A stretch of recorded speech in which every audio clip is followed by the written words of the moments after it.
So are you starting now?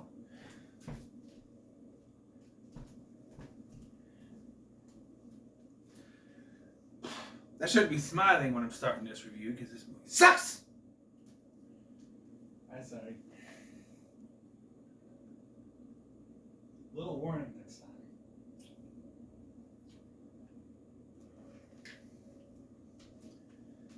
Let me get my bearings here. Marina. Okay. So, Jeepers Creepers 3 in French. Tres if you're Spanish. Yes.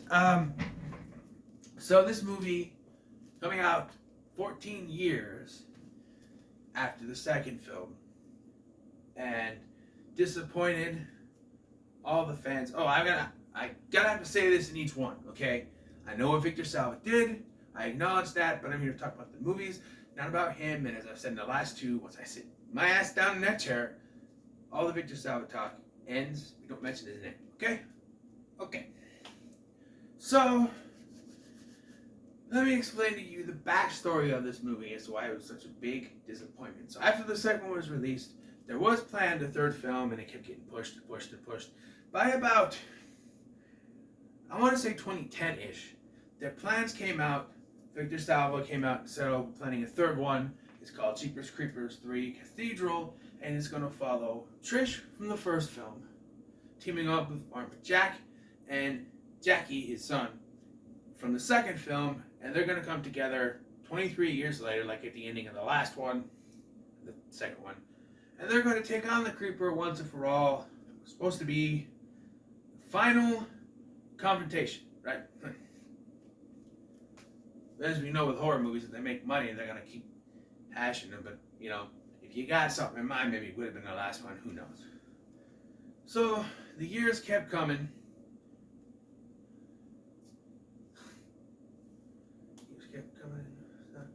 Fed you the rules and I hit the ground running. Didn't make sense. I was going to say that, but I wanted to shut up. But, so the years kept coming and there's nothing. They kept saying it's coming out, it's coming out, it's coming out. And then, around 2015-ish, like, okay, Jeepers Creepers 3 is greenlit. But it's not going to be what they said it was going to be. Instead, it's now an in-betweenquel, as I call it. Sort of like Lion King 1.5, but that one was taking place during the events of the first one, so not really, but it's a film that takes place after the first one, before the second one. As I mentioned in my review for the second one takes place 4 days after the first one, so this is within that 4-day structure that encapsulates that, I guess. And yeah, there are some good things, but not very much. And watching all three of these in a row-ish, I haven't watched any movies in between these, is what I'm saying. There are some things that you can connect, and there are some things that make you scratch your head like, wait a minute, some things don't make much sense. So, now I'm sitting down. Let's talk about this. So, the movie, like I said, takes place right after the events of the last one. They are outside the police station. They're examining the truck, and they even mentioned that the girl survivor from the first film is right inside there waiting for her parents, right? So that means that the psychic lady is also still there, and that she's just not in this. Probably because the actress was too old, but they got Tubbs back. They put him in some makeup and a nice hairpiece and made him look younger, question mark, sort of. I do think he's lost a little weight since then because he doesn't look as chubby, but who knows.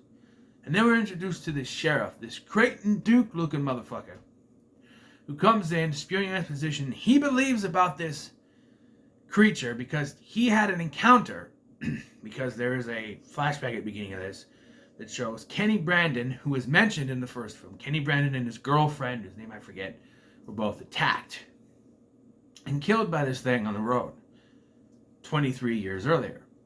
And we get a flashback to Kenny Brandon's first encounter, cutting off the creature's hand, which does sort of come into play, but yeah, it's not really important because nothing comes of it really, but we'll get to that.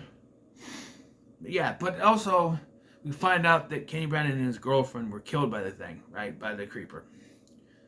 Problem is, why would it kill the girlfriend?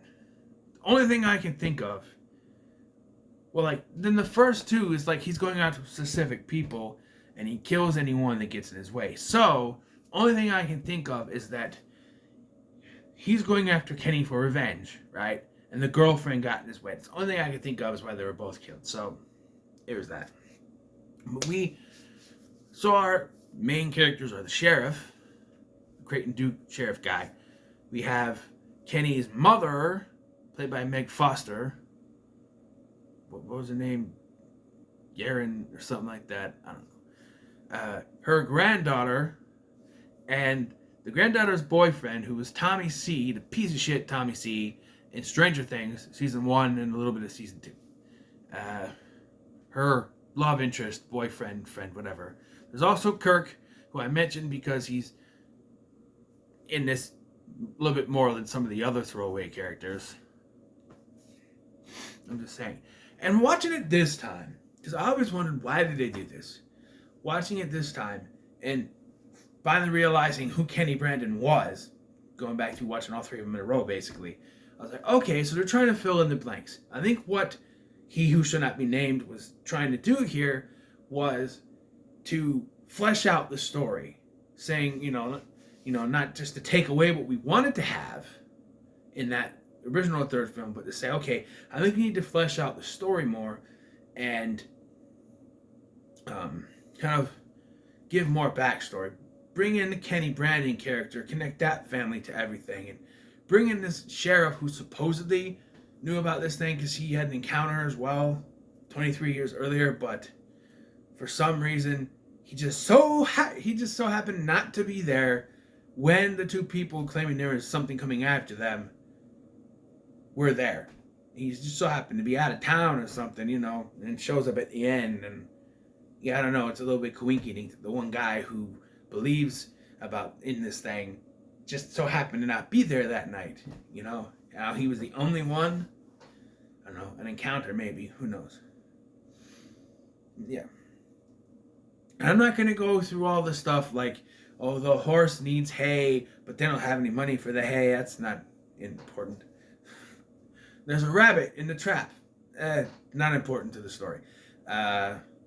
Although I think it does parallel because like caught in the trap and then Addison is caught later. So yeah, and Kirk's a jerk, but later when he finds out that he and Addie are both in there, they hug and it's like, okay, like he was a complete total jerk to her earlier, but they're gonna hug, fine.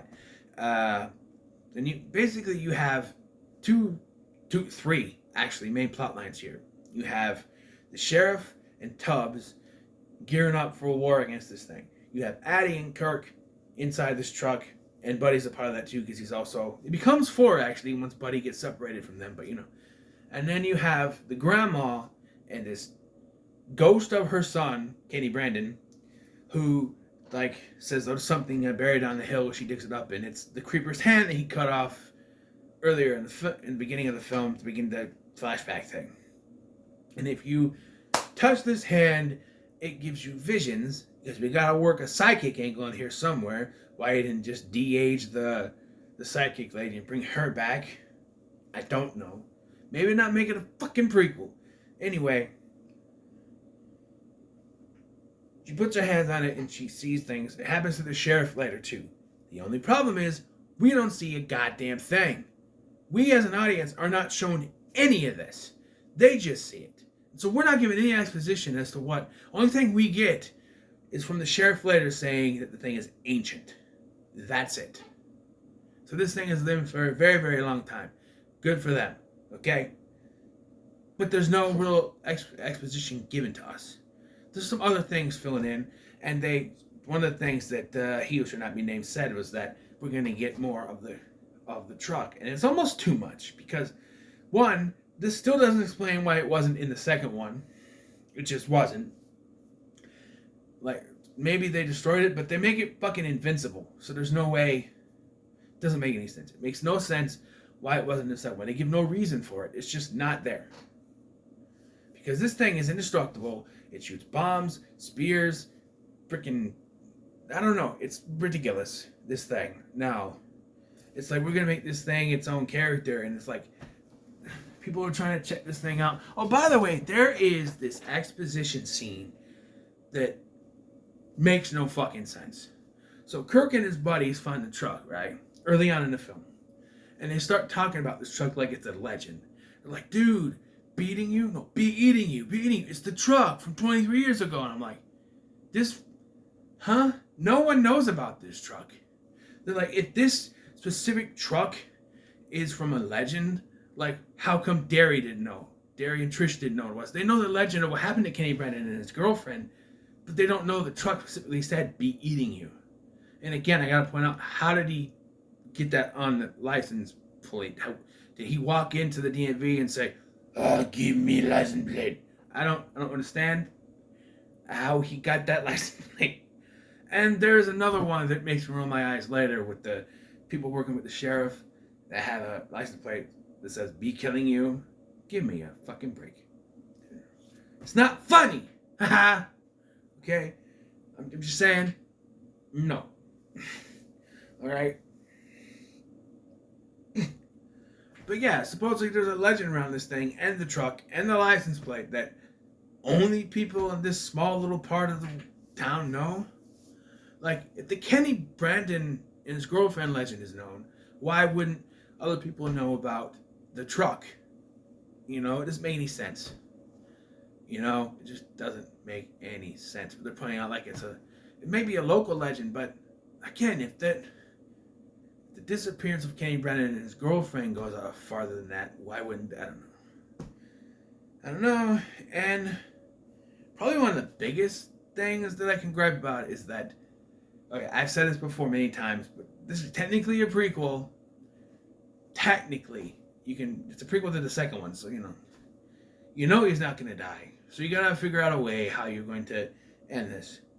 There's no real ending with the creeper. There's just, the sheriff has a showdown with the creeper. Sheriff and Tubbs. Tubbs is there, even though he tells him to run. There's a showdown with the creeper. He gets this big turret gun, shooting the fuck out of it. Doesn't work. He jumps up. You get this weird slow motion Matrix bullshit where he goes up, the wings are up. And then he shoots the fuck out of him and he lands. And you get this pause in the movie where you just see by the way, when he's doing this flying thing, I swear to God, it looks like there's fire down there. And I wasn't the only one, by the way. But it's just the grain, the wheat that was coming up. It's really weird. It looks like fire, though. But they do this thing where they kind of pause the movie, just kind of look at the field. And then he pops up. And you see the axe pop the dead body of the sheriff up. And yeah, so he works out about as well as Creighton Duke, although apparently Creighton Duke didn't actually die. He lived on in the comics. Who knows? No, I'm just saying. And Tubbs survived. So I'll get back to it because they were setting something else up. We'll get to that. And then you have to finish this with the creeper coming after Addie. Kirk, like a dumbass, gets himself skewered in the head, and then she's able to trick the creeper into also getting speared in the head. But it's his truck, so he should have known that I was there. I don't understand that. And then she gets out, and it looks like that her foot gets cut off, but it doesn't. It's just her shoe. So it clipped her shoe and took it off. I don't know. And he's got one freaking eyeball because the other one pops out. He's trying to come after her. And it reminds me of the second one where he's got like one arm or one leg, whatever, and he's hopping up to the black guy, flopping around like a fish, and like trying to do it, and his wings are flopping or whatever. And yeah, and then he's killed. Then he ends up getting his eyeball back because he kills this Dr. Loomis looking motherfucker. I swear to God, he looks just like Donald Pleasance if he wasn't dead for like 12 years. No, 22 years actually. 1995 to 2017. 22 years. 22 years. So yes. 22 years. Yeah. Human calculator over there. 22 years He'd been dead since 1995, shortly after filming Halloween 6. But I swear to God, this guy looks just like him, to the point that I'm screaming, "God damn you, Creeper! Get out of the goddamn road!" Just... But he kills the guy off screen. Most of the kills in this are done off screen. There's one cool one where he takes the spear and he throws it to two that are running, and it cuts off and it shows them both attached to a tree and they're both... But there's no real... If there is any kind of effect, it's CGI. Not very good CGI. Like, you see the bombs rolling out underneath the truck and it's horrible CGI. It's terrible. It's terrible. Can I bring up something quickly? But I saw a post on Facebook recently that said CGI back in the 90s were the best, whereas CGI nowadays are really bad. it depended on how much money you paid for the CGI. Like Twister is okay.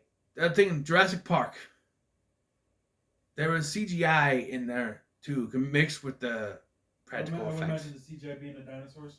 Dinosaurs, yeah.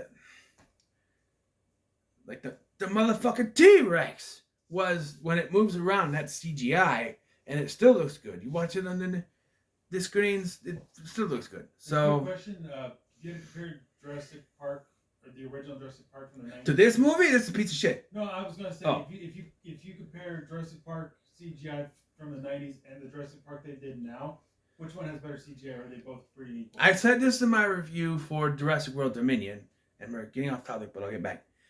That in Jurassic World Dominion is the best the CGI has looked since the first one. But it's still not as good as the first one. The CGI is good, but the movie sucks. The movie is not as bad as people make it out to be. I don't know. Anyway, back to your review. See my ranking if you want to know which one is worse. Look at that. But anyway, where the hell were we? Towards the ending. So after this, Buddy comes and takes Addie away, I think. And then the creeper finds a note with the hand staked into the ground and says, "We know what you are." So... That's the last time you saw the creeper too, wasn't it? Well, this takes place before the second one because... Oh, we'll get to the cliffhangers. Because this... So, that's the last of the creeper in this movie. There's no real, like, oh, he could be dead, nothing. I mean, to be fair, at the end of the first one, he just got away. Don't forget about the part where the crows were falling. I need to call out a continuity error. If this is taking place the next day after the events of the first film. I'm trying to think. Because they do find the truck first and he's not around. He shows up later. So maybe he's busy killing Derry while this stuff is happening in the morning. And then he shows up. So maybe it's not a continuity error. It's just... Because I watched the first one like, wait a minute. If the third one, takes place right after this, how does he... But, maybe... Anyway, don't forget to talk about the crows falling from the sky. Yeah, the crows falling from the sky because he gets all pissed because they know they know what he is, which just because they know what he is doesn't mean they know they can kill. I don't know. Like I said, this was setting up something. We'll get to it. So Addison and Buddy are talking. By the way, Buddy has way too many goddamn freckles on his face. Goddamn. I think my son had a lot, but Jesus Christ. This dude has freckle face. And then talk about crater face. This is He's a ginger. He's a ginger. Oy. But anyway, he says his goodbyes and he gets on a bus and you see he's wearing a yellow, what do they call it? Letterman jacket. Which is supposed to signify that he was actually going to the basketball game from the first one. And if you're thinking, wait a minute, he's not in that movie, no fucking shit. But they do mention at the beginning of the first one that only half of the team are on the bus because the rest went on a different way, I think. So he must have been on the other half. There's a way to explain that, I guess. And then we get what was supposed to be the cliffhanger, was what we fucking got anyway. We have someone narrating, and if you're not a fucking dumbass, there's a narrator at the beginning that narrates every 23 years, for 23 days, blah, blah, blah, blah, blah. Actually, it's every 23rd spring, now I think about it, so it is the spring. Just to explain the championship basketball game without being the spring. But anyway, And it explains what I asked, like what time of year Yeah. it was and there's weather. farming and hay and stuff. But Could be wheat. so wheat, hay, but they outright say that. Well, yeah, I mean the field, yeah, but they outright say they're getting hay. Sorry, I'm thinking farming simulator because you would harvest grain to get hay and straw and all that stuff. So anyway, All right. there's a narrator at the beginning of this, and then towards the end. And if you're not stupid, you can recognize the voice as being Trish from the first film. And yes, we get a cliffhanger where she says, "Oh, we're gonna come, we're gonna get you," and yeah, no. Like I said, they were clearly setting up something. Like they were giving us more exposition, even though they really didn't give us that much. And they were setting up characters that would come back. Obviously, Tubbs was going to come back again. And Trish and the farmer and his son, maybe. And somehow, some way, Buddy and Addison, but they'd have to recast them with over 30-year-old actors. Because on this, don't put like 20-year-olds in makeup and make them look like they're 35. Don't do that. You have to get like 35-year-olds or something if they're going to be 23 years later. And I'm assuming they're supposed to be 17 at least. If it was the championship game, and most of them, I don't know. But I'm assuming.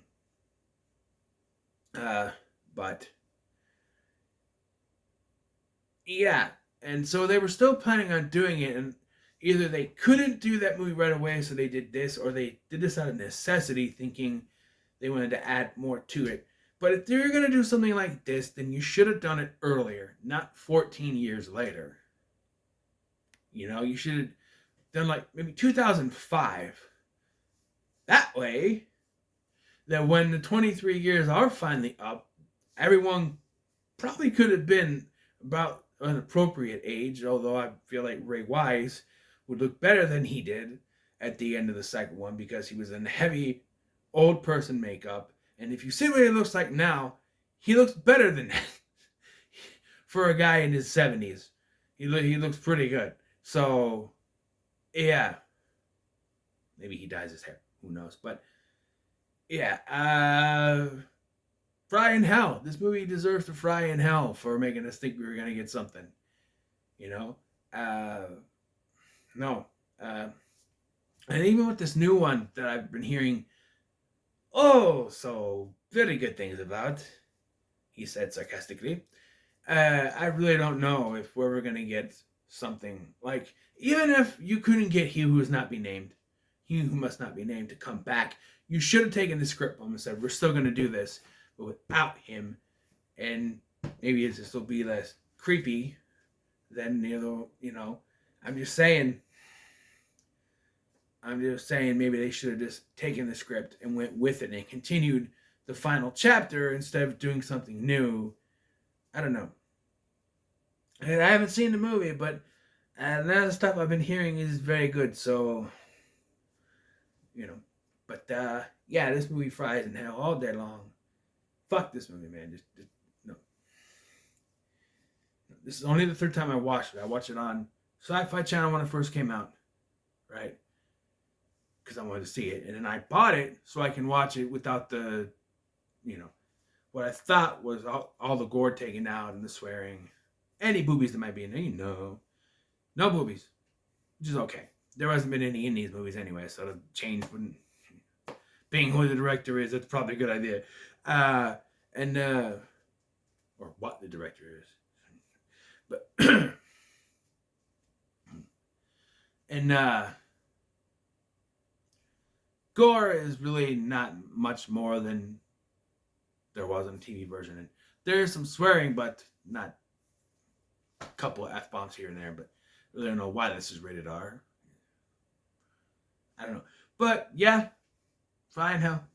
I can't keep saying enough. So, what are your thoughts, Justin? What are your thoughts on Jeepers Creepers 3? Leave them in the comments below. Make sure to like, share, and subscribe. Thank you for watching. I've been Scotty, and I'll see you in the next one.